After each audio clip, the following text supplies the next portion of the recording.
Magandang araw sa inyong lahat.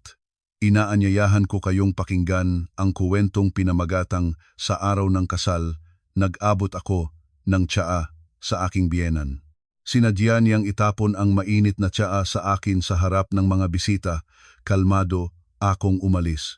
Pagkalipas ng 15 minuto, nagkagulo ang pamilya ng aking asawa. Sa gitna ng isang nagniningning na 5-star hotel sa Makati, isang mapangutyang ngiti ang sumilay sa labi ng aking biyenan bago niya sinadyang itapon ang laman ng isang tasang mainit na tsaa sa aking mukha sa harap ng pagkabigla ng 400 bisita. Habang ang aking asawa ay walang emosyong sumigaw, "Lumuhod ka at humingi ng tawad kay mama ngayon din, hamak na probinsyana." Ako ay nanatiling nakatayo sa gitna ng pinakamarangyang reception hall sa buong Makati.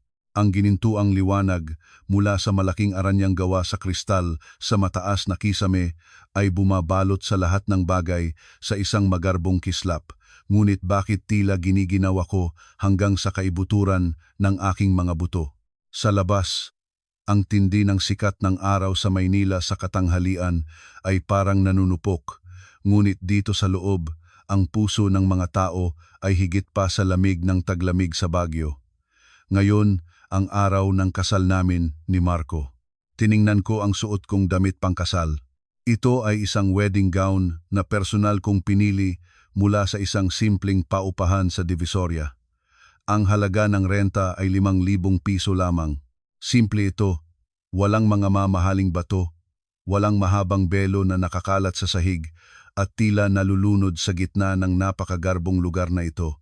Sa paligid ko, naririnig ko ang tunog ng mga kupita na nag-uumpugan, ang bulungan at tawanan ng mahigit 400 bisita, mga taong kabilang sa alta sosyedad, mga kasosyo sa negosyo na maingat na inimbita ng pamilya ni Marco upang ipagmalaki ang kanilang katayuan. Sa loob ng 3 taon, namuhay ako sa ilalim ng pagkukunwaring ako ay isang mahirap na ulila, isang hamak na accountant, upang makahanap ng isang tunay at wagas na pag-ibig. Naniwala akong si Marco na ang lalaking iyon, gamit ang sarili kong pera, palihim akong gumawa ng mga oportunidad, mga malalaking kontrata, upang ang maliit na construction firm ni Marco ay maging isang kilalang kumpanya. Akala ko, ngayon ang araw ng pag-ani ng matamis na bunga, ang araw na maaari ko nang sabihin sa kanya ang aking tunay na pagkatao na ako si Elena Reyes, ang kaisa-isang anak ng tagapangulo ng Reyes Group. Ngunit ang buhay ay hindi tulad ng isang panaginip. Dumating ang oras ng seremonya ng tsaa para sa mga magulang. Si Doña Imelda, ang aking biyenan, ay marangyang nakaupo sa isang silyang nababalutan ng pulang velvet sa gitna ng entablado. Suot niya ang isang itim na terno na gawa sa velvet na may burda ng mga agila at sampagita gamit ang gintong sinulid. Ang kanyang leeg at mga braso ay punong-puno ng mga nagniningning na alahas na ginto. Ang kanyang makeup ay makapal, ngunit hindi nito maitago ang nakakunot niyang noo. Isang tingin ng paghamak ang ipinukol niya sa akin nang makita niya akong papalapit, dala ang tray ng tsaa. Yumuko ako. Hawak ng 2 kamay ang isang tasang mainit na tsaa at magalang na sinabi, "Mama, heto na po ang tsaa ninyo." Hindi ito agad kinuha ni Doña Imelda. Tiningnan muna niya mula ulo hanggang paa ang aking lumang sapatos na may takong at pagkatapos ay ang aking murang damit pangkasal. Ang kanyang tingin ay matalim na parang patalim, tumatarak sa aking kaluluwa na may purong pag-aalipusta. Ngumisi siya, isang ngiting mapanghamak. "Tingnan mo nga ang sarili mo, mukha kang katulong kaysa sa isang nobya, hindi ba? Tunay ngang napakamalas ng pamilyang ito na makakuha ng isang dagang bukid na tulad mo." Pagkasabi niyon, iniabot niya ang kanyang kamay na tila ba kukunin ang tasa, ngunit sa sandaling dumampi ang kanyang daliri sa gilid nito, bigla niyang iwinasiwas ang kanyang kamay. Blag! Ang tunog ng nabasag na porselana sa sahig ng entablado ay umalingaw-ngaw. Kasabay nito, ang mainit na tsaa ay tumalsik diretso sa aking mukha at leeg. Ang matinding hapdi ay agad kong naramdaman na halos ikahilo ko. Kusa nang tumulo ang aking mga luha, ngunit kinagat ko ng mariin ang aking labi upang hindi makagawa ng anumang ingay. Agad na namula ang manipis na balat sa aking leeg. Ang buong bulwagan ay natahimik at 400 pares ng mata ang nakatuon sa entablado. Nakatayo lang ako roon, tulala, habang ang tsaa ay tumutulo mula sa aking buhok pababa sa aking pisngi. Hindi ako makapaniwala sa nangyayari. Ang aking biyenan, sa pinakamahalagang araw sa buhay ng kanyang anak, ay gumawa ng ganito kalupit na bagay sa harap ng napakaraming bisita. Tumayo si Doña Imelda at itinuro ako habang sumisigaw, "Tingnan ninyo, ganyan siya kaburara. Kahit isang tasa ng tsaa para sa kanyang biyenan ay hindi niya maiabot ng maayos, paano pa niya magagampanan ang mga tungkulin sa bahay ng mga Garcia? Isang probinsya ng walang modo, balak mo ba akong saktan?" Tumingin ako kay Marco, umaasang makakita ng proteksyon mula sa asawang pinag-alayan ko ng buong pagmamahal. Si Marco ay nakatayo sa tabi ko. Ang kanyang mamahaling itim na suit ay nagpapatingkad sa kanyang kakisigan at tagumpay. Ngunit ang tingin na ipinukol niya sa akin ngayon ay malamig at estranghero na nakakatakot. Hindi man lang siya lumapit para tingnan ang paso sa aking leeg o tulungan man lang ako. Kumunot ang noo ni Marco at ang kanyang boses, bagamat mababa, ay puno ng awtoridad na umalingaw-ngaw sa mikropono. "Elena, ano bang ginagawa mo? Hindi mo ba alam kung anong araw ngayon at gumagawa ka ng gulo? Lumuhod ka at humingi ng tawad kay mama ngayon din. Huwag mong ipahiya ang pamilya namin." Ang puso ko ay parang pinipiga. Lumuhod? Pinapaluhod niya ako sa harap ng lahat ng taong ito? Samantalang ako ang biktima, ako ang nasabuyan ng mainit na likido sa mukha. Sa sandaling iyon, si Liza, ang personal na sekretarya ni Marco at ang itinalaga ni Doña Imelda na maging abay ko, ay mabilis na lumapit mula sa likuran. Kumuha siya ng panyo at nagkunwaring maingat na pinupunasan ang mantsa sa aking damit, ngunit ang kanyang kamay ay palihim na kumurot ng malakas sa aking braso na nagdulot ng matinding sakit, at pabulong siyang nagsalita, sapat lang para marinig naming tatlo na may halong pang-iinis. "Ate Lena, umayos ka nga. Si Kuya Marco ay isang malaking direktor na ngayon. Kung gagawa ka ng eksena, sino pang makikipagnegosyo sa kanya? Lumuhod ka na at humingi ng tawad kay Doña Imelda bago ka papaalisin at pauwiin sa probinsya para magtanim ng kamote." Tiningnan ko si Liza, pagkatapos ay si Marco, at sa huli ay ang nagtatagumpay na mukha ni Doña Imelda. Sa loob ng 3 taon, tiniis ko ang paghuhugas ng pinggan at pagwawalis ng sahig. Tiniis ko ang mga masasakit na salita ni Doña Imelda. Tiniis ko ang kalandian ni Liza. Lahat dahil naniniwala akong mahal ako ni Marco. Ngunit sa sandaling ito, bumagsak na ang telon. Ang dula-dulaan tungkol sa isang masayang pamilya na pinilit kong buuin ay tuluyan ng gumuho. Sa kanilang mga mata, ako pala ay isang probinsyanang sinuwerte lang na makahanap ng gintong baka, isang palamunin na dapat marunong kumilos at yumuko. Ang mga sakripisyo ko sa likod ng mga kamera, itinuring nilang karapat-dapat lang. Ang sakit sa aking leeg ay walang-wala kumpara sa sugat sa aking puso. Ngunit, kakatwa, sa sandali ng sukdulang kahihiyan, naramdaman kong naging napakalinaw ng aking isipan. Isang malamig na kahinahunan ang bumalot sa akin. Naintindihan kong ang pag-ibig na matagal ko nang hinahanap ay namatay kasabay ng pagbasag ng tasang iyon. Ang dating Elena, ang mabait at matiising accountant, ay patay na. Ngayon, ang nakatayo sa harap nila ay si Elena Reyes, ang tagapagmana ng Reyes Group. Huminga ako ng malalim. Ang amoy ng mamahaling tsaa na humalo sa pabango ni Liza ay lumikha ng isang nakakasulasok na pakiramdam. Dahan-dahan kong ibinaba ang aking mga kamay at itinayo ang aking likod. Ang bulwagan ay nanatiling tahimik, tanging ang ugong ng aircon at ang mahinang bulungan ng mga bisita sa harap na mesa ang maririnig. Hindi ako iiyak. Hindi ako dapat umiyak. Ang luha ng mahihina ay nagbibigay lamang ng kasiyahan sa iba, habang ang luha ng malalakas ay isang luho na hindi para sa mga hindi karapat-dapat. Kalmado kong inalis ang nakasagabal na belo sa aking ulo. Kinuha ko ang panyo mula sa aking bulsa at dahan-dahang pinunasan ang mga natirang patak ng tsaa sa aking mukha. Ang aking mga kilos ay mabagal at mahinahon, kabaligtaran ng inaasahan ni Doña Imelda at Marco na takot at pagmamakaawa. Tiningnan ko ang aking relo. Ang luma kong relong may leather strap na araw-araw kong suot. Ang oras ay nasa 11, ang minuto ay nasa 45, 11:45 ng umaga. Sabi ko sa aking sarili, Pamilya Garcia, mayroon pa kayong eksaktong 15 minuto para tamasahin ang tinatawag ninyong karangalan at kayamanan. Nang makitang hindi ako lumuluhod o nagmamakaawa, nagsimulang mawalan ng pasensya si Doña Imelda. Nagpamewang siya at ang kanyang matinis na boses ay muling umalingaw-ngaw. Bingi ka ba, babae?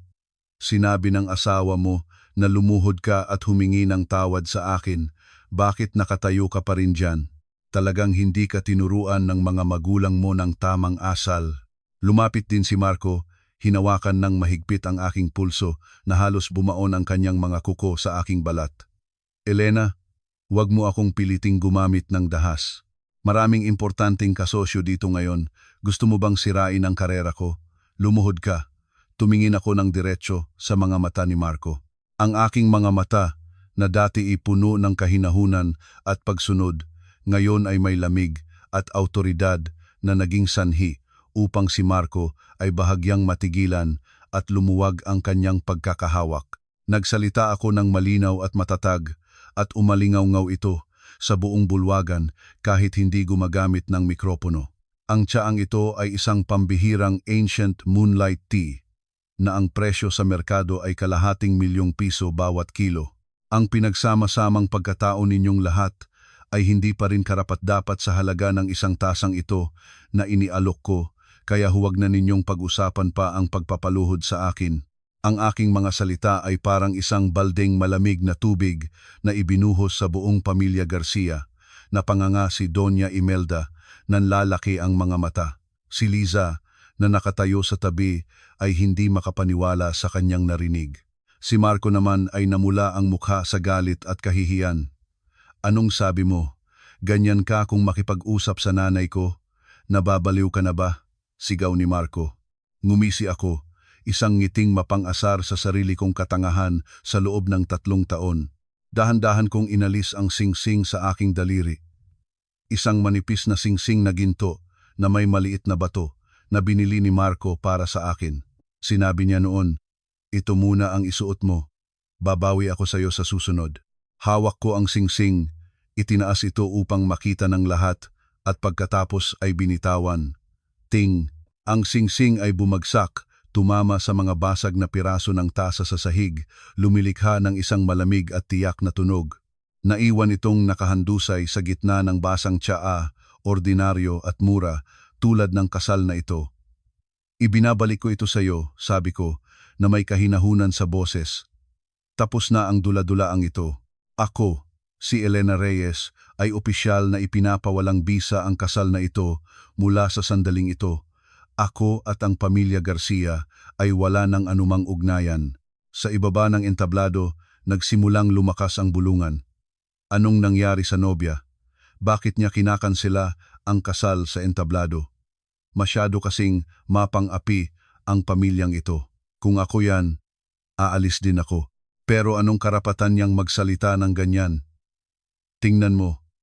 Mukha siyang pulubi. Nakita ni Liza na nawawalan na ng kontrol ang sitwasyon, kaya mabilis siyang tumakbo at kinuha ang mikropono para subukang magsalba. Mga ginoo at ginang, si Ate Lena po ay hindi stable ang isip ngayon. Siguro dahil sa pressure ng pagiging manugang sa isang mayamang pamilya, kaya kung ano-ano na ang sinasabi. Pasensya na po kayo. Tumahimik ka, sigaw ko. Pinuputol ang sinasabi ni Liza. Tumingin ako sa kanya. Isang tingin na tila tumatagos sa kanyang kaluluwa. Akala mo ba hindi ko alam na may lihim kayong relasyon ni Marco sa loob ng 6 na buwan? Ang bestidang suot mo ay binili gamit ang pera ng kumpanya. At kung saan galing ang perang iyon, Sigurado akong hindi mo alam. Pero si Marco, alam na alam niya. Namutla si Marco, nagsimulang mamasa ang kanyang noo sa pawis. Hindi niya maintindihan kung bakit ang kanyang mabait at probinsya ng asawa ay biglang nag-iba, naging matalas at nakakatakot. Akma siyang susugod para takpan ang bibig ko. Ngunit sa sandaling iyon, ang malakas na tunog mula sa kampana ng Manila Cathedral sa di kalayuan ay umalingaw-ngaw. Bong, bong, 12 ng tanghali. Dumating na ang itinakdang oras. Tapos na ang 15 minuto nila. Umatras ako ng isang hakbang. Ipinagkrus ang aking mga braso at tiningnan si Marco at Doña Imelda na may awa. Ihanda ninyo ang inyong mga sarili. Katatapos ko lang magsalita nang ang cellphone sa bulsa ni Marco ay sunod-sunod na tumunog. Kasabay nito, ang telepono ni Doña Imelda na nasa handbag na hawak ni Liza at pati na rin ang cellphone ni Liza ay sabay-sabay na nagring. Ang magulong tunog na iyon ay bumasag sa tensyonadong katahimikan, nagbabadya ng isang napakalakas na unos na babagsak sa pamilya Garcia sa gitna mismo nitong marangyang kasalan. Ang walang tigil na pagring ng mga cellphone ay lumikha ng isang nakabibinging konsierto ng pangamba. Kumunot ang noo ni Marco, inis na kinuha ang kanyang telepono. Balak niya sanang patayin ito para harapin muna ako, ngunit nang makita niya ang pangalan ng tumatawag sa screen, biglang nagbago ang kanyang mukha. Numero iyon ng direktor ng pananalapi ng Reyes Group, ang kanilang pinakamalaking kasosyo, ang nag-iisang nagmamay-ari ng kapital na bumubuhay sa proyekto nilang high-end na subdibisyon. Dali-daling sinagot ni Marco ang tawag, ang kanyang tono ay nagbago ng 180 degrees, naging sunod-sunuran at sipsip. Hello? Hello po, Sir David. Opo, nasa kasal ko po ako. Ano po ang maipaglilingkod ko sa inyo? Nakatayo lang ako roon, nakakrus ang mga braso. Habang pinapanood siya, isang bahagyang ngiti sa aking labi. Hindi ko alam kung ano ang sinabi sa kabilang linya, pero nakita ko ang mukha ni Marco na mula sa galit na pula ay naging puting-puti na parang papel, ang kanyang mga labi ay nanginginig at nauutal. Paanong nangyari yon? Bawiin ang pondo. Sir, kumalma po kayo. May pinirmahan na po tayong kontrata, di ba? Anong probisyon po ang nilabag namin? Sir David, binitawan ni Marco ang kanyang kamay, halos mahulog ang telepono. Tumingin siya sa akin nang may pagtataka, pagkatapos ay kay Doña Imelda, ang kanyang mga mata ay puno ng matinding pagkalito. Ang Reyes Group, kinansela nila ang kontrata, binawi lahat ng bilyon-bilyong pisong pamumuhunan. Ngayon din, bulong ni Marco. Ang boses ay nanginginig sa takot. Bago pa man makabawi si Marco, ang telepono ni Doña Imelda na hawak ni Liza ay muli ring nag-vibrate ng malakas. Kinuha ito ni Doña Imelda at sumigaw, "Sino ba tong tumatawag sa oras na to? Nakakainis." Ngunit pagkatapos lamang ng ilang salita, si Doña Imelda ay napahawak sa silya para hindi matumba. Ano? I-freeze ang mga ari-arian. Bakit? Maayos ang aming negosyo. Pekeng mga dokumento ng pautang. Anong sinasabi nyo? Nambibintang kayo. Ididemanda ko kayo. Sigaw niya sa telepono, ngunit ang tanging sagot na natanggap niya ay ang walang katapusang tut-tut. Tumingin siya sa kanyang anak. Ang kanyang mukha ay kasing putla ng papel. Marco, tinawagan ako ng bangko. I-freeze daw lahat ng account natin. Sabi nila, pinaghihinalaan ang kumpanya natin ng pandaraya sa pananalapi. Gumamit daw tayo ng peking dokumento para makautang. Gusto rin nilang irimata ang mansyon natin sa Forbes Park. Anong nangyayari, anak? Sa puntong ito, nagsimula ng magkagulo ang bulwagan. Ang mga bisita ay hindi mga tanga. Sila ay mga veteranong negosyante. Nang marinig nila ang mga salitang bawiin ang pondo, i-freeze ang ari-arian, pandaraya, agad nilang naintindihan na ang barkong nagngangalang Garcia Construction ay palubog na. Ang telepono ni Liza ay nagring din. Pagkatapos niyang sumagot, namutla ang kanyang mukha at lumingon kay Marco. Kuya Marco, tumatawag ang mga subcontractor. Nabalitaan daw nilang malapit ng malugi ang kumpanya kaya papunta na sila sa opisina para magprotesta. Sabi nila, kung hindi natin mababayaran ang mga materyales ngayong hapon, wawasakin nila ang opisina. Sunod-sunod na masamang balita ang dumating na parang mga tsunami na nilunod ang pagmamataas ng pamilya Garcia. Si Marco ay nakatayo sa gitna ng entablado, pinagpapawisan ng husto, basa na ang kanyang sando sa ilalim ng mamahaling suit. Tumingin siya sa paligid para humingi ng tulong, ngunit tanging mga tingin ng awa at pag-iwas ang kanyang natanggap. Isang direktor ng bangko na nakaupo sa VIP table ang tumayo, inayos ang kanyang kurbata at malamig na sinabi sa kanyang katabi, "Uwi na tayo. Mukhang sunod-sunod na pagkalugito. Baka madamay pa tayo." Mapagkamalan pang kasabwat ng mga manloloko, siya ang nanguna sa pag-alis, na sinundan ng isang alon ng mga bisitang nagmamadaling tumayo at umalis. Ang mga taong kanina lang ay nakikipagkamay at bumabati kay Marco bilang isang batang talentadong negosyante ay ngayon ay walang lingon-likod na tumalikod. Ang tunog ng mga silyang hinihila, ang mga nagmamadaling yapak ay lumikha ng isang magulo at kahiya-hiyang eksena. Nang makita ni Doña Imelda na paalis na ang mga bisita, nataranta siyang tumakbo pababa, hinawakan ang braso ng isang kaibigang madalas niyang kasama sa simbahan. "Mare, huwag ka munang umalis. Kumain muna tayo. Nakahanda na ang pagkain, hindi lang to pagkakaunawaan." Tinabig ng kaibigan ang kamay ni Doña Imelda, pinagpagan ang kanyang damit na parang may dumikit na dumi. "Ay, naku, Mare, may importante pa akong lakad. Ang pamilya nyo. Tinatawagan ng bangko dahil sa panloloko. Ayokong madamay diyan. Tabi, uuwi na ako." Sa loob lamang ng 10 minuto, ang malawak at marangyang bulwagan ay biglang naging hungkag at malamig. Ang mga mesang puno ng masasarap na pagkain na hindi man lang nagalaw ay nanatiling malamig at nakatiwangwang. Ang natira na lamang ay ang pamilya ni Marco, si Liza, ang mga naguguluhang staff ng hotel, at ako. Tumingin muli si Marco sa akin, ang kanyang mga mata ay namumula at puno ng ugat. Ang takot at desperasyon ay naging matinding galit. Sumugod siya at hinawakan ako sa kwelyo, sumisigaw, "Ikaw to, ikaw ang nagdala ng malas sa pamilya namin, di ba? Mula nang pakasalan kita, alam ko nang may mali. Bakit sa araw pa na to nangyari ang lahat ng to? Isa kang demonyo." Tinabig ko ang kamay ni Marco, inayos ang aking damit, at tiningnan siya na may sukdulang paghamak. "Hindi mo pa rin ba naiintindihan? Marco Garcia, sa tingin mo ba, bigla na lang binawi ng Reyes Group ang pondo? Bigla na lang nag-freeze ng assets ang bangko? Bigla na lang nalaman ng mga kontraktor na kailangan nilang maningil?" Humakbang ako papalapit, inilapit ang aking mukha sa kanya, ang aking boses ay kasing lamig ng yelo, lahat ng ito ay utos ko. Natigilan si Marco, napaatras at nauutal. "Anong sabi mo?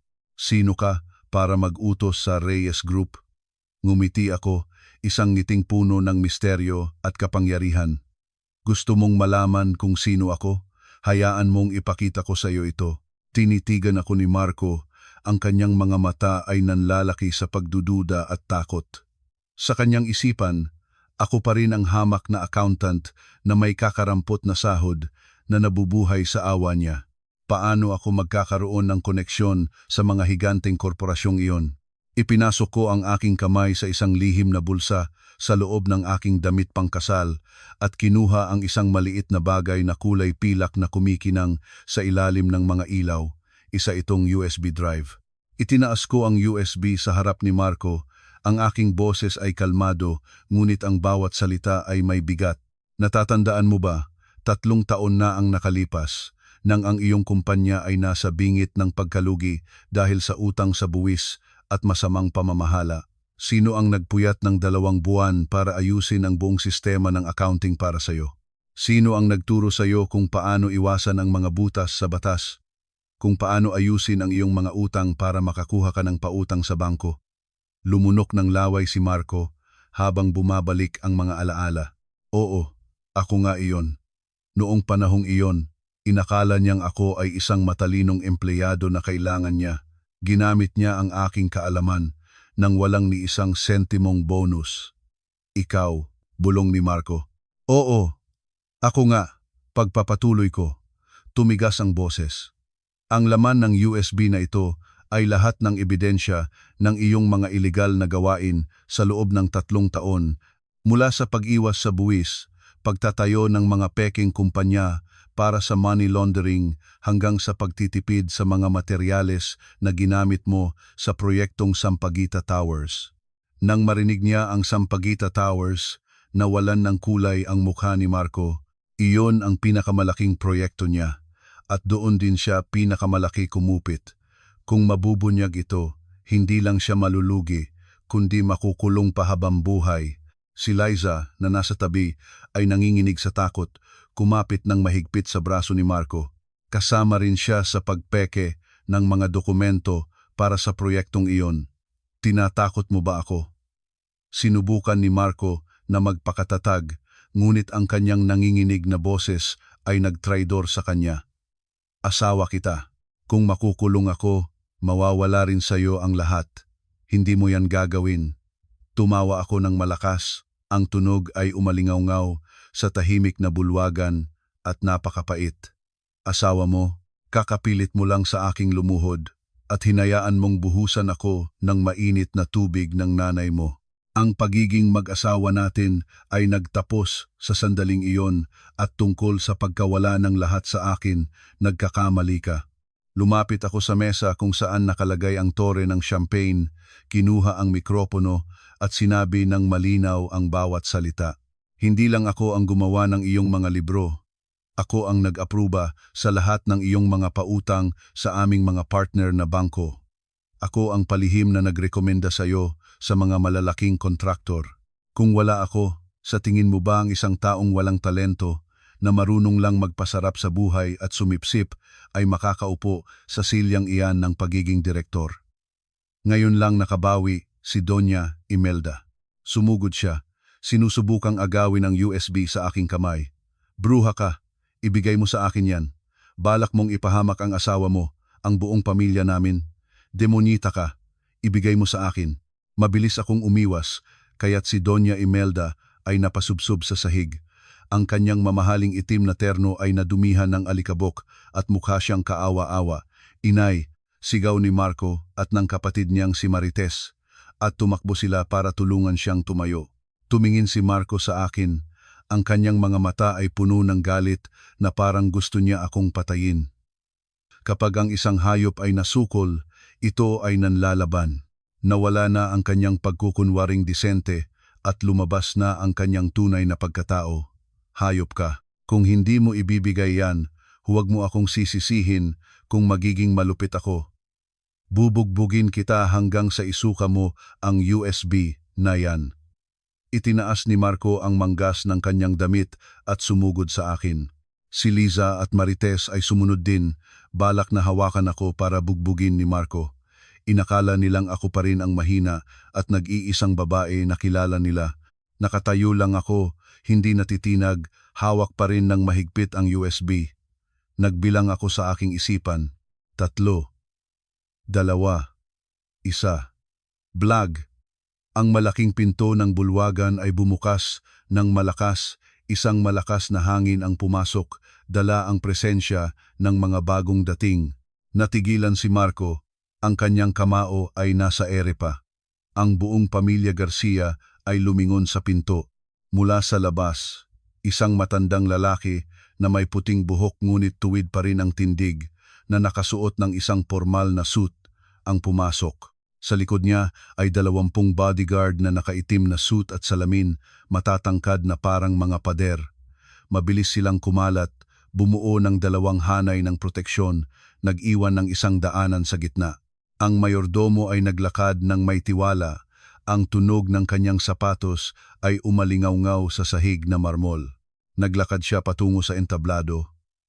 Ang kanyang matalim na tingin ay dumaan sa grupo ni Marco na naging dahilan upang sila'y matakot at umatras. Huminto siya sa harap ko, ipinatong ang kanang kamay sa kaliwang dibdib, yumuko ng 45 degrees, at ang kanyang malalim at magalang na boses ay umalingaw-ngaw. Senyorita, narito na po ako para sunduin kayo. Ang buong bulwagan ay tila huminto sa paghinga. Sina Marco, Doña Imelda, Marites at Liza ay nakatayo na parang mga estatwa na panganga. Nakilala nila ang lalaking ito. Ito si Mang Quinto, ang maalamat na mayordomo ng pamilya Reyes na madalas lumabas sa mga business magazine kasama ang chairman, kilala bilang kanang kamay at tapat na lingkod. Bakit nandito si Mang Quinto at bakit siya yumuyuko sa akin? Ang mahirap na manugang na kani-kanila lang ininsulto. Bakit ninyo siya tinatawag na senyorita? Dahan-dahang itinaas ni Mang Quinto ang kanyang ulo. Ang kanyang mukha ay seryoso at malamig nang tumingin siya kay Marco. Isang tingin lang mula sa kanya ay sapat na para manginig si Marco. Wala kang karapatang magtanong, sabi ni Mang Quinto. Ang boses ay hindi malakas ngunit puno ng bigat. Ikaw at ang iyong pamilya ay nagkamit ng pinakamalaking pagkakamali sa inyong buhay nang maglakas loob kayong saktan ang nag-iisang tagapagmana ng chairman ng Reyes Group. Tagapagmana ng Reyes Group, bulong ni Doña Imelda. At pagkatapos ay parang tinamaan ng kidlat. Sumigaw siya. Imposible! Ulila si Elena. Nakatira siya sa inuupahang apartment at nagmomotorsiklo. Paano siya magiging senyorita ng Reyes? Nagkakamali kayo. Siguradong nagkakamali kayo. Humakbang ako at tumayo sa tabi ni Mang Quinto. Tiningnan ko si Doña Imelda at marahang sinabi, hindi po ako ulila.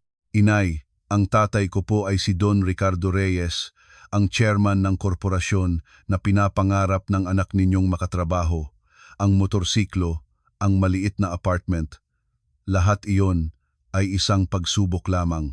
At sa kasamaang palad, kayo at ang inyong pamilya ay bumagsak sa pagsubok na ito ng walang kapantay. Dahil sa katotohanan, nanghina ang mga binti ni Marco. Napaluhod siya sa sahig. Ang minahan ng ginto na matagal na niyang hinahanap ay nasa tabi lang pala niya. At siya mismo ang nagtapon nito para sa mga walang kwentang bagay. Elena, niloko mo ako. Ungol ni Marco. Hindi kita niloko. Binigyan kita ng pagkakataon. Pero ikaw ang pumili ng landas ng katrayduran. Malamig kong sagot. Mang Quinto. Nag-utos ako. 2 matipunong bodyguard ang agad na lumapit. Pinaghiwalay ang pamilya ni Marco mula sa akin. Bumuo ng isang bilog ng proteksyon. Senyorita, hinihintay na po kayo ng chairman sa headquarters para sa isang emergency board meeting tungkol sa pag-aayos ng mga investment kasama na ang pagharap sa mga pagkakamali ng kumpanya ni Marco Garcia. Nakahanda na po ang sasakyan sa labas. Ulat ni Mang Quinto. Tumango ako. Sige. Tara na.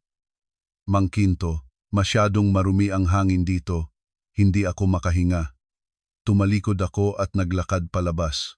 Ang aking murang damit pangkasal ay biglang nagmukhang elegante nang suotin ko ito na may kasamang aura ng isang tunay na may-ari.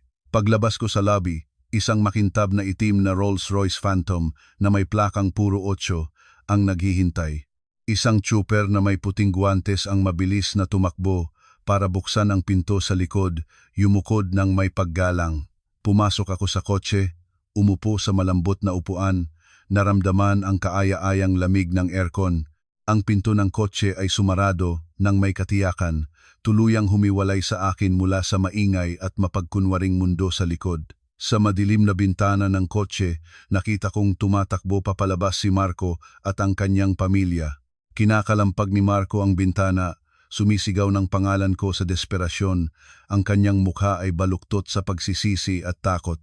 Si Doña Imelda naman ay napaupo sa sahig at umiiyak, habang si Liza ay mabilis na nagtago sa karamihan para takasan ang responsibilidad. Dahan-dahang umandar ang sasakyan sa mga kalsada ng Maynila. Hindi ako lumingon kahit isang beses. Sa aking likuran, ang bagyo para sa pamilya Garcia ay nagsisimula pa lamang. At sa aking harapan, isang buong imperyo ang naghihintay na aking pamunuan. Tapos na ang laro. At ngayon, oras na para singilin ang lahat ng utang sa pag-ibig man o sa pera.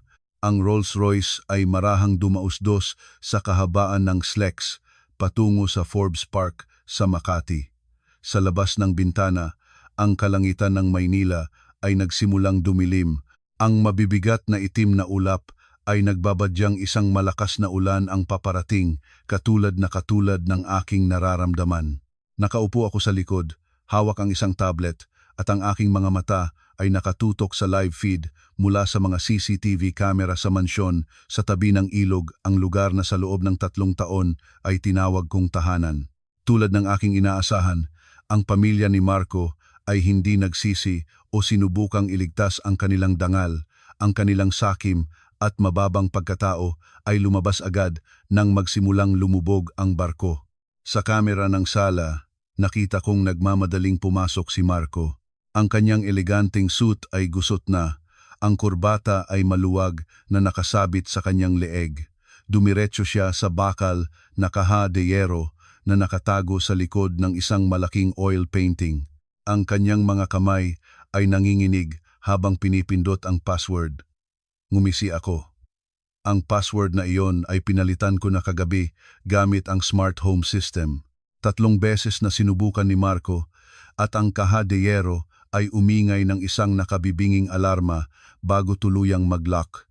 Sa galit, sinuntok niya ang pader, sumisigaw ng mga salitang hindi ko marinig, ngunit sa kanyang bibig, sigurado akong mga pinakamasasamang mura iyon. Desperado na sa kaha de yero, kinuha ni Marco ang kanyang telepono at mabilis na nag-swipe. Sinusubukan niyang mag-login sa bank account ng kumpanya para ilipat ang natitirang pera sa ibang bansa. Ngunit walang silbi, Marco.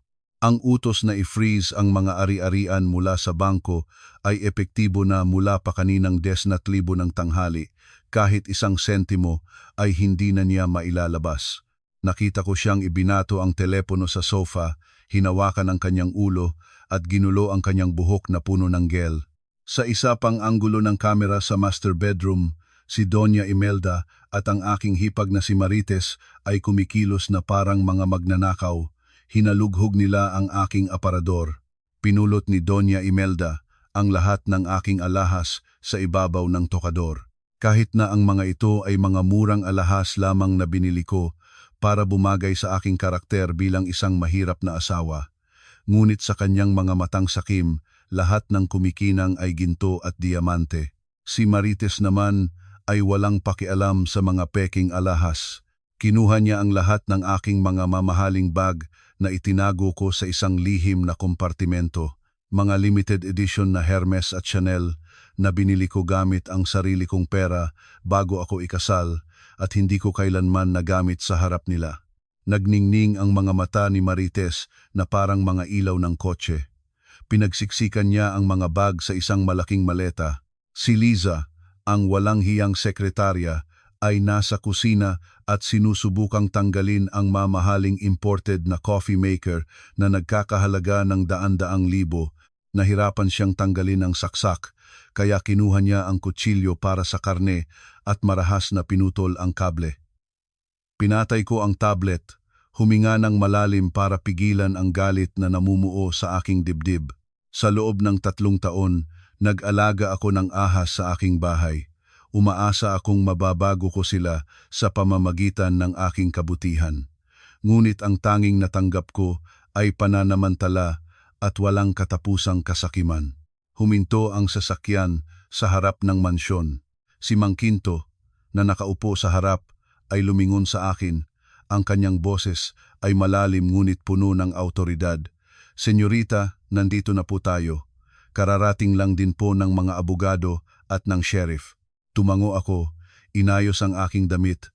Ang aking tingin ay naging kasing lamig ng yelo. "Buksan niyo na ang gate, Mang Quinto. Oras na para maglinis ng basura." Ang mabigat na bakal na gate ay dahan-dahang bumukas. Ang marangyang sasakyan ay pumasok sa bakuran, sinundan ng 2 van na puno ng mga bodyguard at legal staff. Bumaba ako ng sasakyan. Ang hangin mula sa ilog Pasig ay malakas na umihip, nagpatangay sa aking mahabang buhok. Naglakad ako papasok ng sala kung saan si Marco ay nakaupo, tulala. Ang tunog ng aking takong sa marmol na sahig ay umalingaw-ngaw sa buong bahay. Itinaas ni Marco ang kanyang ulo. Nang makita niya ako, isang bahagyang pag-asa ang sumilay sa kanyang mga mata na agad namang napalitan ng galit. Tumayo siya at sumugod sa akin. "May gana ka pang bumalik dito?" Buksan mo ang kahadeyero. Nasaan ang pera ko? Bakit nakalock ang mga account ko? Ang aking mga bodyguard ay mabilis na humarang, itinulak si Marco pabalik sa sofa. Nakakrus ang aking mga braso, tiningnan ko siya na may paghamak. Pera mo? Kailan ka pa nagkaroon ng sarili mong pera? Sa sandaling iyon, narinig ang ingay mula sa itaas. Si Doña Imelda at Marites ay tumatakbo pababa, bitbit ang mga maleta at bag. Nang makita ako, sumigaw si Doña Imelda. Ayan na pala ang bruha. Tawagan mo ang bangko at ipa-unfreeze ang account ng asawa mo. Kung ayaw mong mapahamak, ibigay mo ang susi ng kahadiyero. Kukunin ko lang ang pera ko para sa pagtanda at palalayain na kita. Tiningnan ko ang mga gamit na kanilang pinagkukuha at isang sukdulang pagkasuklam ang naramdaman ko.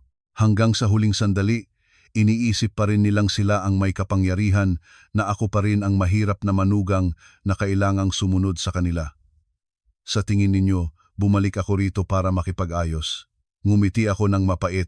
Bumalik ako rito para palayasin kayo sa bahay ko. Ang aking mga salita ay nagdulot ng katahimikan sa buong sala. Nanlaki ang mata ni Doña Imelda at pagkatapos ay tumawa ng malakas, isang tawang nakakabingi at baliw. Itinuro niya ako at lumingon kay Marco at Marites. Narinig niyo ba yon? Bahay niya raw. Siguro nasiraan na ng bait tong babaeng to. Ang mansyon na to ay benepisyo mula sa kumpanya para kay Marco, nakapangalan sa kanya. Anong karapatan mong sabihing bahay mo? To. Sinubukang tumayo ni Marco, inayos ang kanyang damit para maibalik ang kaunting dignidad. Elena, huwag ka nang magpatawa.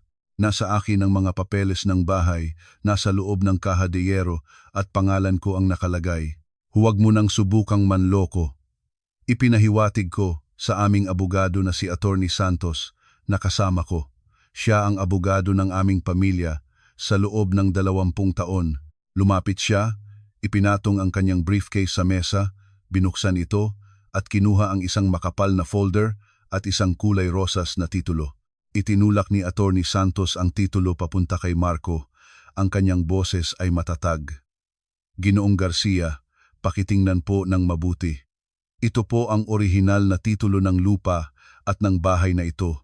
Ang kopya na nasa inyo ay isang notarized photocopy lamang kasama ang isang kontrata ng pagpapahiram ng bahay. Nanginginig na kinuha ni Marco ang titulo.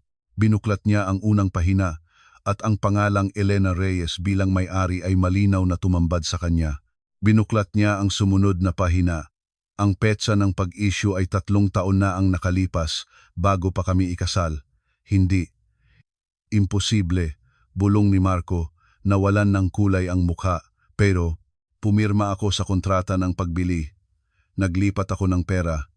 Ang pera, putol ko sa kanya. Kanino ka naglipat ng pera? Sa Anbin Real Estate, tama? Iyon ay isang subsidiary ng Reyes Group. At ang perang inilipat mo ay galing sa akin. Ipinasok ko sa account mo bilang bonus para maramdaman mong matagumpay ka. Sa madaling salita, ginamit mo ang pera ko para bilhin ang bahay ko, pero ang legal na proseso ng paglipat ng pangalan ay hindi kailanman natapos. Ang kontratang pinirmahan mo ay isang promise to sell na may mga kondisyon, at ang kondisyon ay dapat kang maging tapat sa loob ng 5 taon. Nilabag mo ang kondisyong iyon sa 2nd taon pa lang. Binitawan ni Marco ang titulo. Naintindihan na niya ang lahat. Ang kanyang posisyon bilang direktor, ang kanyang kotse, ang mansyong ito lahat ay inayos ko para subukin siya at napakagaling niyang gumanap sa papel ng isang taksil. Nang makitang dehado ang anak, sinunggaban ni Doña Imelda ang titulo, binuklat-buklat na parang gustong punitin. Manloloko, niloko mo ang anak ko. Hindi ako naniniwala, ididemanda kita. Malamig na sinabi ni Attorney Santos, sige po, magdemanda kayo. Pero ipinapaalala ko lang po, laban sa legal team ng Reyes Group, ang kasong ito ay maaaring tumagal ng 10 o 20 taon. Sa ngayon, legal na si Miss Reyes ang nag-iisang may-ari ng bahay na ito. Kayo ay ilegal na naninirahan dito. Si Liza, na kanina pa tahimik sa isang sulok, ay dahan-dahang nagtangkang tumakas. Tigil, sigaw ko. Hinarangan siya ng mga bodyguard. Natakot si Liza at lumingon. Miss, Liza, kasama ka rin sa kuwentong ito. Huwag ka munang umalis. Tiningnan ko silang apat. Binibigyan ko kayo ng eksaktong 30 minuto. Kunin ninyo ang lahat ng tunay na pag-aari ninyo at umalis na kayo sa pamamahay ko.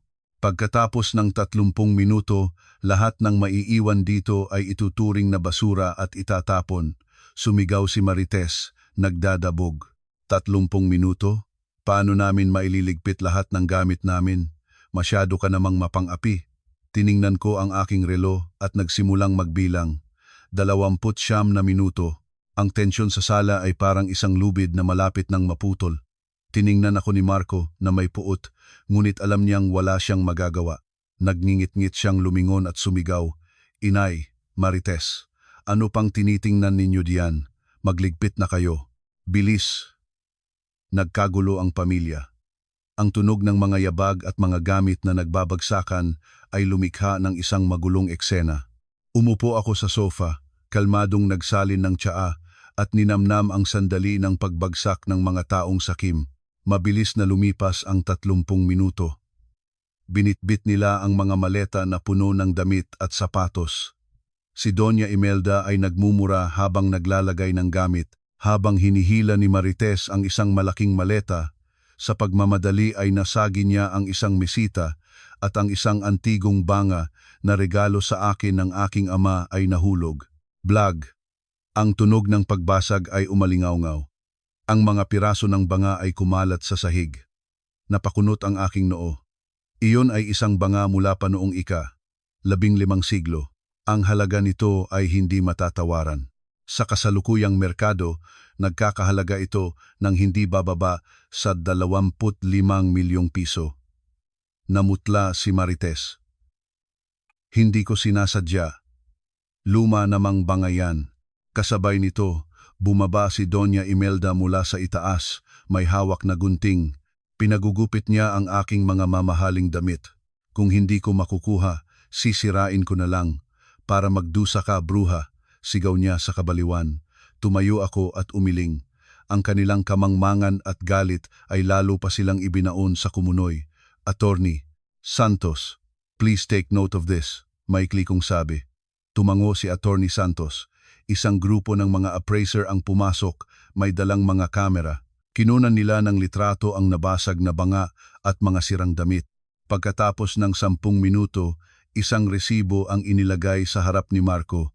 Ginoong Garcia, sabi ni Attorney Santos, ang kabuang pinsala na dulot ng inyong pamilya ay isang antigong banga, 25 milyong piso, 15 mamahaling damit, 20 milyong piso, at iba pang pinsala sa ari-arian. Ang kabuuan ay 40 milyong piso. Hawak ni Marco ang papel, nanginginig. 40 milyon? Nananakawan niyo ba kami? Yung mga basurang yan, ganyan kamahal? Lumapit ako. Kinuha ang isang piraso ng mamahaling tela. Kung hindi alam ng nanay mo ang halaga ng mga ito, hindi ko siya sisisihin, ngunit ang kamangmangan niya ay may presyo. 40 milyon ay bawas na iyan. Wala akong pera, bulong ni Marco. Alam kong wala kang pera. Ngumiti ako ng malamig, kaya kukunin namin ang bayad sa ibang paraan. Nag-utos ako sa mga bodyguard. Agad nilang kinuha ang Rolex sa kamay ni Marco, ang susi ng kanyang Mercedes sa bulsa, at ang mga alahas na suot ni Doña Imelda. Anong ginagawa niyo? Magnanakaw, sigaw ni Doña Imelda. Sinusubukang protektahan ang kanyang kuwintas, ngunit mabilis silang natalo. Ang Mercedes S-Class, ang Rolex, at ang mga alahas. Sapat na yan. Para sa 4 milyon. Quits na tayo, sabi ko. Palabasin na sila. Walang awang itinulak ng mga bodyguard sina Marco, Doña Imelda, Marites, at Liza palabas. Ang kanilang mga gamit ay inihagis sa basang sahig. Nagsimulang bumuhos ang malakas na ulan. Ang gate ay sumarado sa harap nila, hinihiwalay ang marangyang mundo sa loob mula sa malamig na katotohanan sa labas. Sa CCTV, nakita ko silang 4 na nakatayo sa ilalim ng ulan. Si Doña Imelda ay napaupo sa putik, umiiyak. Si Marco ay nakatitig sa saradong gate. Ang luha at ulan ay magkahalo. Si Marites at Liza ay nanginginig, yakap ang kanilang mga basang bag. Tumalikod ako at pumasok sa bahay. Walang kahit katiting na awa sa aking puso. Ito ay panimula pa lamang. Mahaba pa ang tatahakin nila. At ang ulan na ito ay hindi pa ang pinakamalamig na mararanasan nila. 3 araw ang lumipas. Nagpadala sa akin ang isang private investigator ng isang makapal na folder na may mga litratong kuha sa kasalukuyang kalagayan ng pamilya ni Marco. Nakaupo ako sa aking malamig na opisina sa pinakamataas na palapag ng Reyes Tower, humihigop ng mainit na kape habang tinitingnan ang bawat larawan. Matapos paalisin sa mansyon at kunin ang lahat ng kanilang mahahalagang ari-arian, wala na silang mapupuntahan. Walang pera, nakalock ang mga bank account at tinalikuran ng mga kaibigan at kasosyo. Sa huli, napilitan silang umupa ng isang sira-sirang silid sa isang eskinita malapit sa isang estero sa Tondo. Ang mga larawan ay nagpapakita ng isang hilera ng mga barong-barong, mga pader na may lumot at amag, at mga bubong na yari sa kalawangin at pinagtagpi-tagping yero. Ang daan papasok ay puno ng basura at maitim na tubig kanal na kahit sa larawan ay naaamoy ko ang masangsang na kabahuan.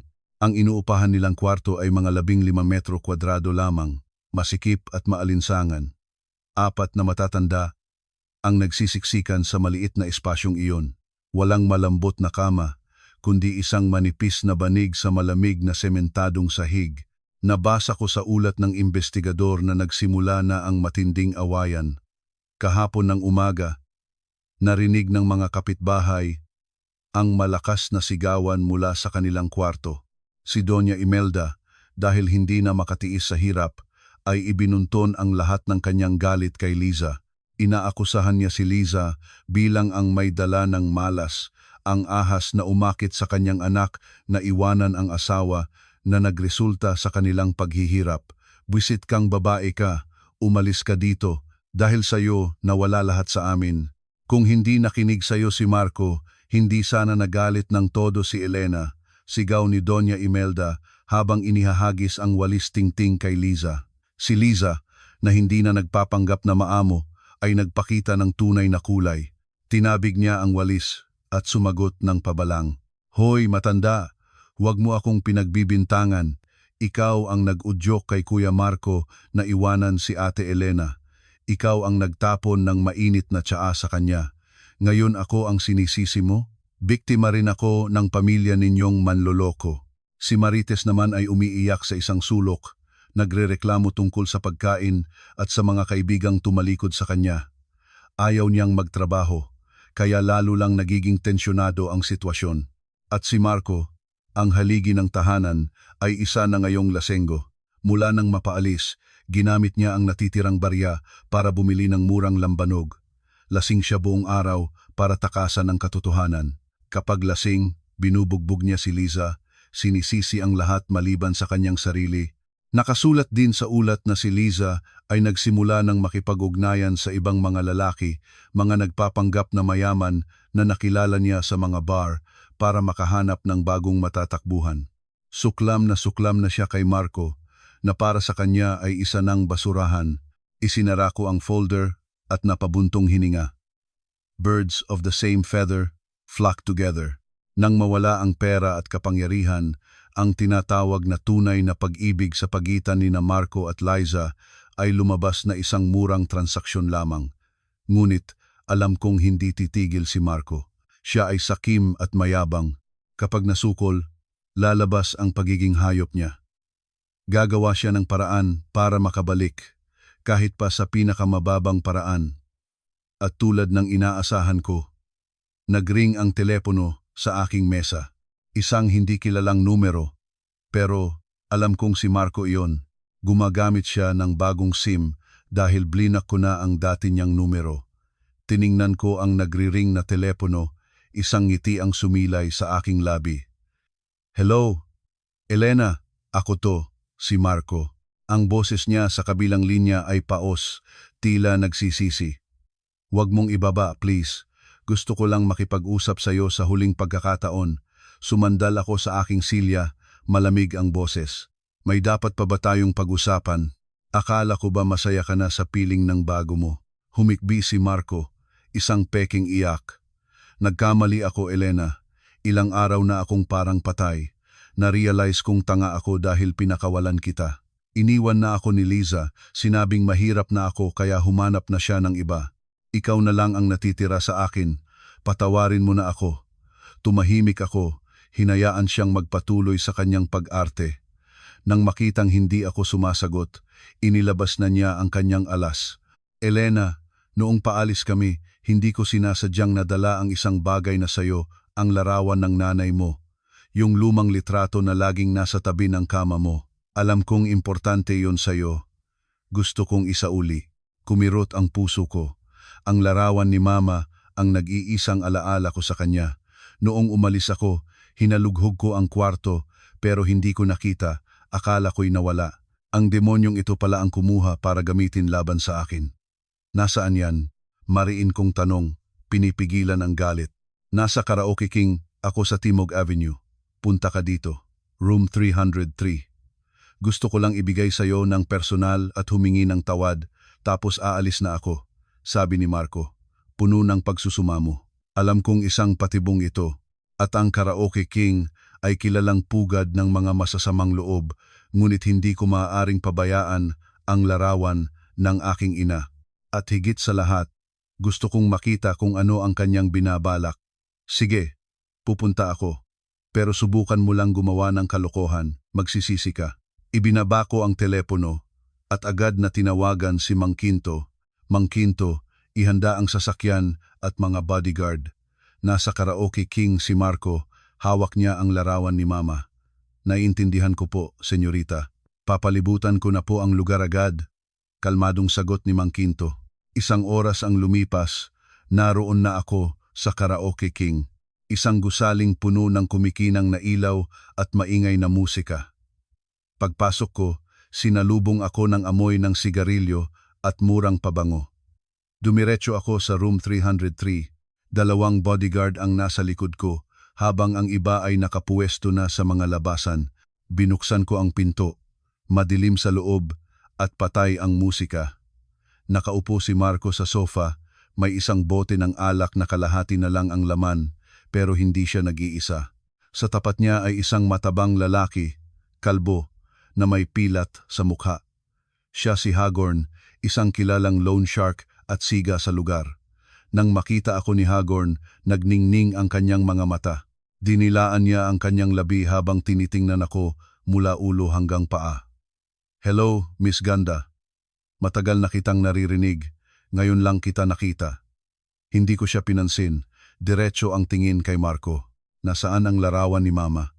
Tumayo si Marco, mapula ang mukha dahil sa alak, ngunit ang kanyang mga mata ay puno ng katusuhan. Ngumiti siya. Easy lang, mahal. Ipinapakilala ko sa iyo, si Boss Hagorn, isang big-time na negosyante. Humahanga siya sa iyo. Gusto kanyang imbitahan sa isang inuman. Malamig kong sinabi, wala akong panahon para dyan. Ibigay mo ang larawan at aalis na ako.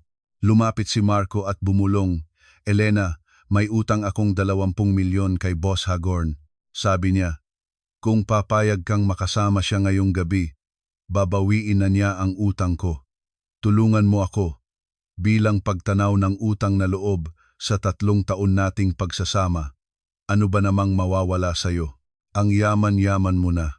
Ang maruming alok niya ay nagdulot sa akin ng matinding pagkasuklam. Ipagbibili niya ang dati niyang asawa para makabayad sa utang. Sa tingin mo, isa akong produkto na pwede mong ibenta? Tiningnan ko siya, matalim ang mga mata. Tumayo si Hagorn, may hawak na baso ng alak at lumapit. Relax ka lang, miss. Inom ka muna, tapos mag-usap na tayo. Promise, dahan-dahan lang ako. Inalok niya ang baso sa akin. Naamoy ko ang matapang na amoy ng pampatulog na hinalo sa alak. Isang napakababaw na patibong. Tiningnan ko ang baso, pagkatapos ay ang mukha ni na Marco at Hagorn. Isang misteryosong ngiti ang sumilay sa aking labi. Sige, iinom ako. Kinuha ko ang baso, ngunit sa halip na inumin, bigla kong ibinuhos ang laman nito sa mukha ni Hagorn. Aray! Sigaw ni Hagorn nang pumasok ang alak sa kanyang mga mata. Natarantang sumugod si Marco. Anong ginawa mo? Baliw ka na ba? Sinampal ko si Marco nang malakas kaya't napaupo siya sa sahig. Kayo ang mga baliw, malamig kong sabi. Maglakas loob kayong gumawa ng patibong sa susunod na tagapangulo ng Reyes Group. Gusto nyo na bang mamatay? Bumukas ang pinto. Si Mang Quinto at ang mga bodyguard ay pumasok, hawak ang mga stun gun. Ang sitwasyon ay biglang nagbago sa isang iglap. Bumagsak muli ang pinto ng VIP room, ihiwalay ang espasyo sa loob mula sa ingay ng karaoke king, ang amoy ng alak at sigarilyo ay nakakasuka. Sa harap ko, si Marco at Hagorn ay nakatitig sa baso ng alak sa aking kamay. Ang kanilang mga mata ay nagpapakita ng pananabik ng isang mangangaso na naghihintay sa kanyang biktima. Itinaas ko ang baso. Alam kong may pampatulog ito. Napakababa at napakalupit ng plano ni Marco. Gusto niya akong gawing pambayad utang. Tiningnan ko si Marco, ang lalaking minsan kong minahal, na ngayon ay isang demonyo. Ngumisi siya, iniisip na wala na akong kawala. Huminga ako ng malalim, tinipon ang lahat ng aking pagkasuklam at galit sa aking kanang kamay. Swish! Ang likido ay tumalsik sa mukha ni Hagorn. Aray! Pitingi na! Mata ko! Sigaw niya, napahawak sa kanyang mukha at napaupo sa sofa. Tumayo si Marco na parang tinamaan ng kidlat. Elena! Nababaliw ka na ba? Sinaktan mo si Boss Hagorn. Sumugod siya para sampalin ako. Ngunit mas mabilis ako. Umikot ako at isang malutong na sampal ang dumapo sa kanyang kaliwang pisngi. Pak! Ang tunog ay umalingaw-ngaw sa silid. Napahawak si Marco sa kanyang namumulang pisngi, nakatingin sa akin na may halong pagkabigla at matinding galit. Ang lakas ng loob mong saktan ako? Ngayong gabi, dito ka mamamatay. Boss Hagorn, tawagin mo na ang mga tauhan mo, tapusin na yan. Si Hagorn naman, bagamat namumula at humahapdi pa rin ang mga mata, ay dahan-dahang nakabangon. Kinuha niya mula sa kanyang likuran ang isang makinang na balisong at sa isang mabilis na kumpas, lumabas ang matalim na talim nito. Lumapit siya sa akin, puno ng pagbabanta ang kanyang mga mata. Putngina kang babae ka, gusto mo na talagang mamatay. Lalaslasin ko yung maganda mong mukha para makita natin kung mayabang ka pa. Umatras ako ng isang hakbang, ngunit nanatiling tuwid ang aking likod. Alam kong dumating na ang sandali. Hindi ko na kailangang makipagtalo pa sa mga basurang ito. Kasabay ng kanyang pagsugod, biglang bumukas ng malakas ang pinto ng VIP room. Isang napakalakas na sipa ang nagpatalsik sa makapal na kahoy na pinto na tumama sa pader at lumikha ng isang nakakatakot na ingay. Pumasok si Mang Quinto. Kasunod ang 6 na piling-piling bodyguard na nakaitim na suit. Kumilos sila na parang mga anino at sa isang iglap ay kontrolado na nila ang buong silid. 2 matipunong bodyguard ang mabilis na lumapit. Isa ang pumilipit sa braso ni Marco patalikod, habang ang isa naman ay itinutok ang isang stun gun sa leeg ni Hagorn. Ibaba mo ang patalim, kung ayaw mong masunog, yang balat mo, sumunod ka, sigaw ng bodyguard. Natigilan si Hagorn. Bilang isang veteranong kriminal, alam niya ang mga patakaran sa mundo ng mga siga. Nakita niya ang kasuotan at kilos ng mga taong ito. At alam niyang hindi sila mga ordinaryong security guard, kundi isang profesional na grupo. Dahan-dahan niyang binitawan ang balisong na bumagsak sa sahig. Lumapit ako at kinuha ang larawan ng aking ina na nasa ibabaw ng mesa. Mabuti na lamang at nakalaminate ito, kaya hindi nabasa ng alak. Maingat ko itong pinunasan gamit ang aking panyo at inilagay sa aking bag. Pagkatapos, lumingon ako sa 2 bihag. Si Marco ay nakaluhod na sa sahig. Ang mukha ay nakasubsob sa maruming karpet. Si Hagorn naman ay nakatayo pa rin, humihingal at ang kanyang mga mata ay palingalinga, naghahanap ng matatakasan. Sino kayo? Alam niyo ba kung sino ako? Huwag niyo akong subukan. Teritoryo ko tong buong Timog Avenue. Pagbabanta ni Hagorn, sinusubukang iligtas ang natitirang katiting na dangal. Ngumiti ako at lumapit sa kanya. Ang ilaw sa silid ay tumama sa isang maliit na pin na nakakabit sa aking damit. Isa itong maliit na pin na may hugis ng bulaklak ng sampagwita, nagawa sa mamahaling platino, at may isang pambihirang asul na diamante sa gitna. Tingnan mong mabuti, bago ka magsalita, sabi ko. Itinuturo ang pin. Pinaningkitan ni Hagorn ang kanyang namamagang mga mata. Nang matamaan ng kanyang tingin ang simbolo ng sampagitang may asul na diamante, biglang nagbago ang kanyang mukha. Malakas siyang napalunok at ang pawis ay nagsimulang mamuo sa kanyang noo. Nanahimik ang buong silid. Tanging ang malakas na paghinga ni Hagorn ang maririnig. Nakatitig siya sa pin sa aking dibdib na parang nahipnotismo.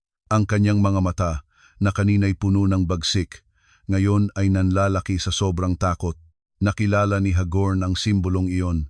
10 taon na ang nakalipas, noong siya ay isang hamak na utusan pa lamang na tinutugis ng kanyang mga kaaway sa pantalan. Isang lalaking sakay ng Rolls-Royce na may ganitong simbolo ang nagligtas sa kanya, nagbigay sa kanya ng pangalawang pagkakataon. Ang lalaking iyon ay ang chairman ng Reyes Group, ang aking ama. Ang alaala ng taong tumulong sa kanya at ang kapangyarihan ng pamilya Reyes ay nakatatak sa kanyang isipan. Ang simbolong ito ay natatangi para lamang sa mga pinakamahalagang miyembro ng pamilya ng chairman. Biglang nanghina ang mga binti ni Hagorn. Walang pumilit sa kanya, pero kusa siyang napaluhod sa sahig. Ang kanyang kalbong ulo ay yumuko ng husto. Ang kanyang noo ay halos tumama na sa dulo ng aking sapatos na may takong, "Senyorita, patawad po. Hindi ko po alam na kayo ay mula sa pamilya Reyes. Parang awa nyo na, patawarin nyo po ako," nanginginig na sabi ni Hagorn. Si Marco, na nakasubsob pa rin sa sahig, ay nagtaka sa kanyang nakita. Hindi niya maintindihan kung bakit ang isang kilabot na tulad ni Hagorn ay lumuluhod sa akin, ang babaeng minamaliit niya bilang isang probinsyana. "Boss Hagorn, anong ginagawa mo? Accountant lang yan. Bakit ka natatakot diyan? Tumayo ka at tapusin mo na siya," sigaw ni Marco. Nang marinig ni Hagorn ang boses ni Marco, para siyang nakahanap ng mapagbubuntunan ng kanyang takot at galit. Nag-angat siya ng tingin, at ang kanyang mga mata ay nanlilisik na tumingin kay Marco. Tumayo siya at sunod-sunod na sinampal si Marco. "Pak, pak, pak, tingina mo, pinahamak mo ko, niloko mo kung galawin ang isang prinsesa ng Reyes Group. Sabi mo probinsyana lang siya na walang pamilya, papatayin kita." Habang nananampal ay nagsisigaw si Hagorn. Ang mga sampal ay nag-iwan ng mga marka sa mukha ni Marco at ang dugo ay nagsimulang tumulo mula sa kanyang ilong at bibig. Nahilo si Marco at wala ng lakas para sumigaw.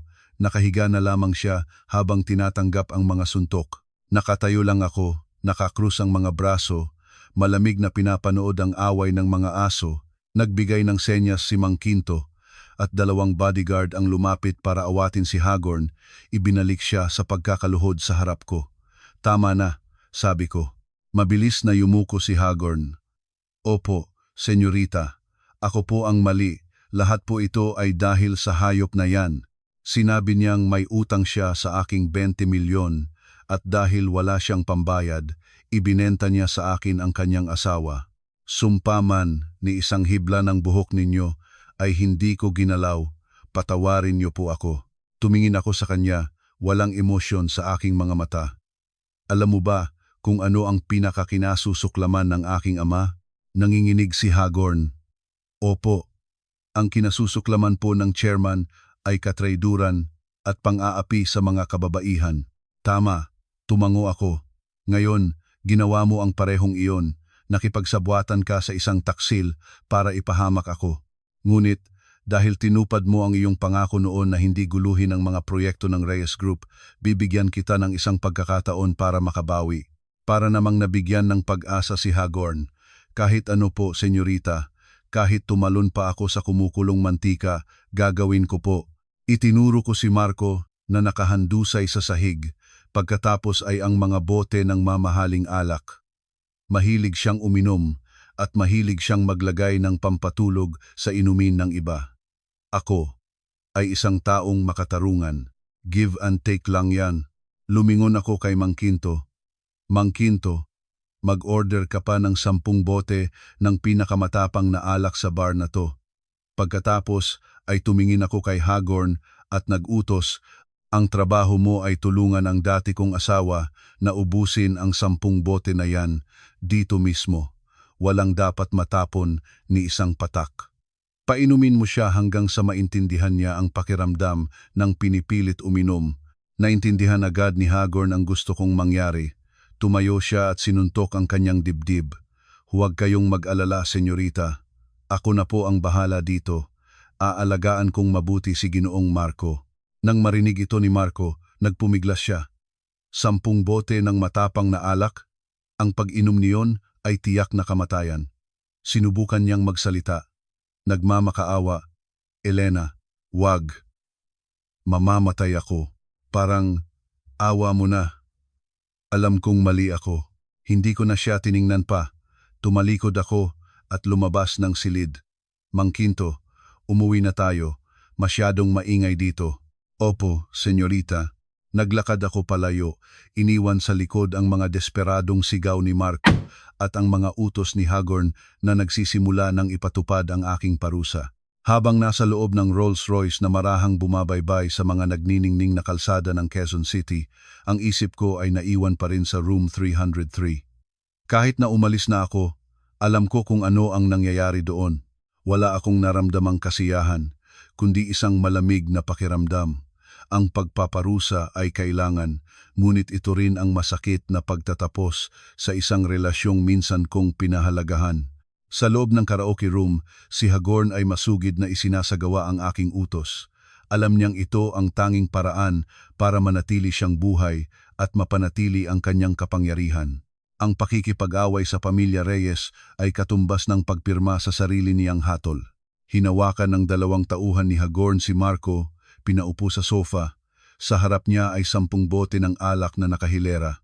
Bukas na ang mga takip at ang amoy ng alak ay napakatapang. O tol, inom na para lumamig ang ulo mo, sabi ni Hagorn. Kinuha ang unang bote, sinabunutan si Marco, at ibinuhos ang alak sa kanyang bibig. Cough! Cough! Nasamid si Marco. Dumaloy ang alak sa kanyang lalamunan at ilong na nagdulot sa kanya ng matinding pagubo. Ngunit hindi tumigil si Hagorn. Pinisil niya ang pisngi ni Marco para pilitin itong lumunok. Ang mainit na likido ay parang apoy na sumusunog sa kanyang sikmura. Isang bote. Nagdilim ang paningin ni Marco. Nagsimula siyang sumuka sa sahig kasama ang laman ng kanyang sikmura. Ang maasim na amoy ay humalo sa alak, isang nakakadiring tanawin. Huwag mong sayangin yan, ngumisi si Hagorn. Kinuha ang pangalawang bote. Sinabi ni senyorita na walang dapat matapon. Nag-utos si Hagorn sa kanyang mga tauhan na muling buhatin si Marco at ipainom ang pangalawa at pangatlong bote. Nagpumiglas si Marco, ngunit wala siyang laban. Umiyak siya. Ang luha ay humalo sa alak na dumadaloy sa kanyang damit. Elena, patawarin mo na ako. Ungol niya, ngunit walang nakarinig. Pagdating sa ikalimang bote, si Marco ay parang isang lantang gulay na. Nawalan siya ng malay, nanginginig ang katawan at bumubula ang bibig. Hindi na kaya ng kanyang sikmura. Tumigil si Hagorn. Alam niyang kung ipagpapatuloy pa niya, mamamatay si Marco at ayaw niya ng gulo. At higit sa lahat, hindi naman iniutos ni Elena na patayin siya. Gusto lang niyang turuan ito ng leksyon. Sige na, isukan niyo na yan. Tapos tawagan niyo ng ambulansya, utos ni Hagorn. Binitawan ng mga tauhan si Marco at bumagsak siya sa sahig. Walang malay. Sa St. Luke's Medical Center, makalipas ang 1 oras, ang sirena ng ambulansya ay bumasag sa katahimikan. Si Marco ay isinugod sa emergency room, kritikal ang kondisyon, acute alcohol poisoning at internal bleeding. Nagmamadali ang mga doktor at nurse. Umiling ang doktor nang makita ang resulta ng blood alcohol content ni Marco. Agad siyang nag-utos ng gastric lavage. Isang tubo ang ipinasok sa lalamunan ni Marco para sipsipin ang lason na ipinainom sa kanya. Sa labas ng ospital, walang kahit isang kamag-anak. Si Doña Imelda at Marites ay nasa kanilang sira-sirang kwarto pa rin, walang baterya ang telepono. Si Liza naman ay matagal nang tumakas. Si Marco ay nag-iisang nag-aagaw buhay, pinagbabayaran ang kanyang kasakiman at kalupitan. Kinaumagahan, nang tumama ang sikat ng araw sa bintana ng kanyang silid, nagising si Marco. Ang kanyang ulo ay kumikirot, ang lalamunan ay tuyo, at ang tiyan ay humahapdi. Tumingin siya sa puting kisame. Naamoy ang amoy ng ospital. Buhay pa siya, ngunit alam niyang ang buhay niya mula ngayon ay mas masahol pa sa kamatayan. Nagkasala siya sa mga siga at sa Reyes Group. Nawala sa kanya ang lahat. Nakahiga sa kama, tumulo ang luha ni Marco. Ngunit hindi ito luha ng pagsisisi, kundi luha ng kawalan ng pag-asa at takot sa madilim na hinaharap na naghihintay sa kanya. 8:00 ng umaga, Lunes, sa headquarters ng Reyes Group, ang tensyon sa inampung palapag, kung saan matatagpuan ang boardroom ay ramdam na ramdam. Ngayon ang araw ng aking opisyal na pagpapakilala bilang Executive Vice President, ang hahawak ng kapangyarihan habang ang aking ama ay nagpapagamot sa ibang bansa. Pumasok ako sa boardroom. Ang tunog ng aking takong ay umalingaw-ngaw. Suot ko ang isang puting power suit. Nakatali ang aking buhok. Wala nang bakas ng dating Elena na sunod-sunuran. Ako na ngayon ang Iron Lady ng mundo ng negosyo. Ang 15 miyembro ng board ay tumayo at yumuko sa aking pagpasok. Umupo ako sa upuan ng tagapangulo. Maaari na kayong umupo, sabi ko. Matapos ang mabilis na ulat, sinimulan ko na ang aking agenda. Ngayon, mayroon akong isang mahalagang desisyon tungkol sa paglilinis ng ating business environment. Ang aking sekretarya ay namahagi ng mga folder. Ito ay isang kumpletong blacklisting order laban sa Garcia Construction at kay Mr. Marco Garcia, pahayag ko. Binuklat ng mga miyembro ang folder. Nakalista roon ang lahat ng kasalanan ni Marco. Mula ngayon, matigas kong sabi, pinuputol na ng Reyes Group ang lahat ng ugnayan sa Garcia Construction. At ipapaalam natin sa lahat ng asosasyon at bangko na sinumang makikipag-ugnayan sa kanila ay ituturing na kalaban ng Reyes Group. Puputulin din natin ang relasyon sa kanila. Ito ay isang death sentence sa industriya. Ang salita ng Reyes Group ay batas. Kapag napasama ka sa blacklist, tapos ka na.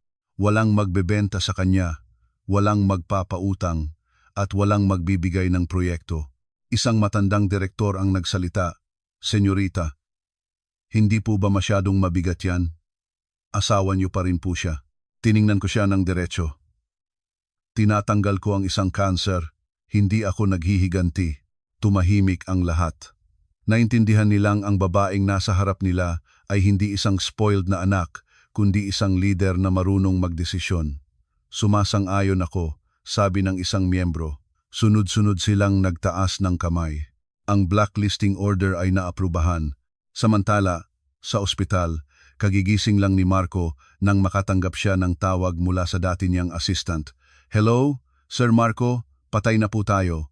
Naglabas po ng blacklisting order ang Reyes Group. Nag-pull out na po lahat. Wala na pong natira. Paalis na rin po kami sa opisina. Wala na po tayong lahat. Nabitawan ni Marco ang telepono. Alam niya ang ibig sabihin ng blacklist. Ibig sabihin, burado na siya sa mundo ng negosyo. Napapikit siya, 2 hibla ng luha ang dumaloy. Ang karerang pinaghirapan niya na tinulungan ko ay tuluyan ng gumuho.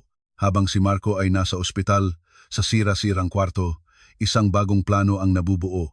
Bumalik si Liza, hindi dahil sa pag-ibig, kundi dahil iniwan na siya ng bago niyang boyfriend matapos makuha ang pera niya. Puno ng galit, binalikan niya ang pamilya Garcia.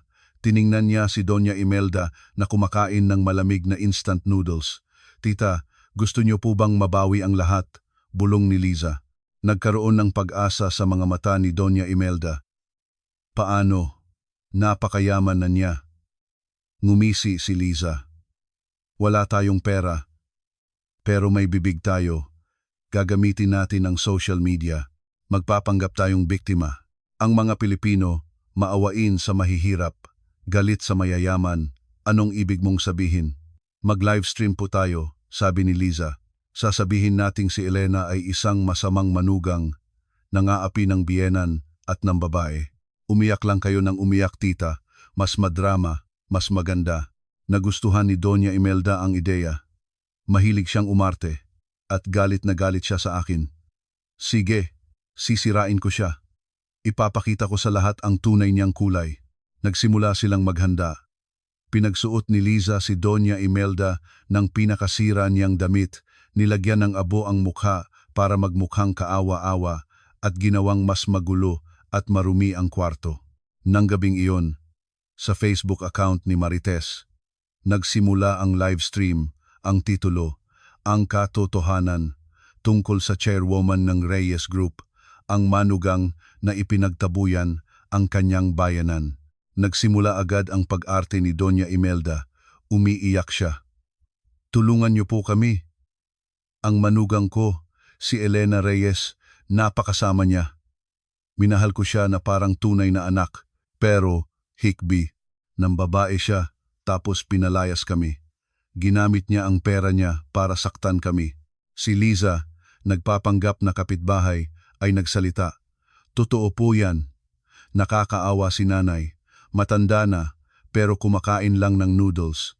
Samantalang ang manugang niya, nasa mansyon, ni isang sentimo hindi binibigay. Mabilis na kumalat ang video. Maraming naniwala at nagsimulang batikusin ako. Ang views ay umabot sa libo-libo. Sa aking opisina, ipinakita sa akin ng aking sekretarya ang live stream. Miss Elena, sinisiraan po kayo. Kailangan po ba nating ipatanggal? Tiningnan ko si Doña Imelda at ngumiti ng malamig. Hayaan mo sila. Kung mas mataas ang lipad, mas masakit ang pagbagsak. Bukas, mag-press conference ako. Binuksan ko ang aking drawer at kinuha ang isa pang hard drive. Panahon na para ilabas ang mga ebidensyang hindi nila matatanggihan. Tingnan natin kung sino ang paniniwalaan ng publiko. Hayaan nating magsaya si Doña Imelda ngayong gabi dahil bukas sisikat ang araw at lalabas ang katotohanan at iyon na ang magiging katapusan nila. Martes ng umaga, sa Grand Hall ng Reyes Group, daan-daang mamamahayag ang nagtipon. Simula kagabi, ako na ang pinakamainit na paksa. Lumabas ako sa entablado, suot ang isang asul na power suit. Sinalubong ako ng mga flash ng kamera at bulungan. Kinuha ko ang remote at pinindot ang isang button. Isang malaking screen ang umilaw. Magandang umaga sa inyong lahat, malinaw kong sabi. Kagabi, nagbahagi ang pamilya ni Gning, Imelda Garcia, ng kanilang saloobin. Iginagalang ko ang kanilang karapatang magsalita. Ngunit, may karapatan din akong ilahad ang katotohanan na may kasamang ebidensya. Pinindot ko ang unang button. Lumabas sa screen ang aking bank statements sa loob ng 3 taon na may mga bilog sa mga malalaking halaga. Sa loob ng 3 taon bilang manugang, palihim kong inilipat ang kabuuang 500 milyong piso mula sa aking personal na account patungo sa Garcia Construction para iligtas ang kanilang mga proyekto. Sabi ni Gnang, Garcia, mukha akong pera. May tao bang mukhang pera na ibubuhos ang lahat ng yaman niya para sa kumpanya ng asawa? Nagulat ang lahat. Nagbago ang mga headline. Pero hindi pa iyan lahat, sabi ko. At pinatugtog ang isang audio recording. Boses ni Doña Imelda ang narinig. Nakikipag-usap sa isang manghuhula. Paano ko siya mapapirma sa isang life insurance policy kung saan kami ng anak ko ang benepisyaryo? Kung may mangyari sa kanya, habang buhay kaming magpapasasa. Nanlamig ang lahat sa kanilang narinig. At sa huli, inilabas ko ang mga video mula sa dashcam ng kotse ni Marco. Sa video, magkayakap si Marco at Liza, nagtatawanan habang pinag-uusapan ang kanilang plano na kumupit sa proyekto para, sinabi pa ni Marco, kapag nakuha ko na ang pera niya, palalayasin ko na yang matandang yan at pakakasalan kita.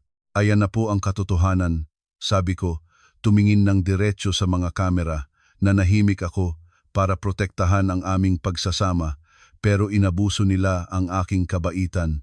Ang lahat ng ebidensyang ito ay ipinadala ko na sa NBI. Sa isang iglap, nagbago ang ihip ng hangin sa social media. Ang mga dating bumatikos sa akin ay nagsimula ng umatake sa pamilya Garcia. Ang kanilang livestream ay nawalan ng manonood at napuno ng galit na komento. Ang sampal ng katotohanan ay tuluyang nagpabagsak sa kanila. Ang kanilang inuupahang kwarto ay pinalibutan na ng mga usisero at mga pinagkakautangan. Si Marco, pagkalabas ng ospital, ay nagtatago sa isang sulok. Si Doña Imelda ay nakahiga na lang. Isinusumpa si Liza. Si Liza naman, wala nang pakialam. Tumingin siya kay Marco. Hanggang kailan ka magtatago diyan? Malapit nang dumating ang mga pulis. Gusto mo bang tumakas papuntang Cambodia? Tumingin si Marco kay Liza. Saan tayo kukuha ng pera? Bumulong si Liza. Nakalimutan mo na ba?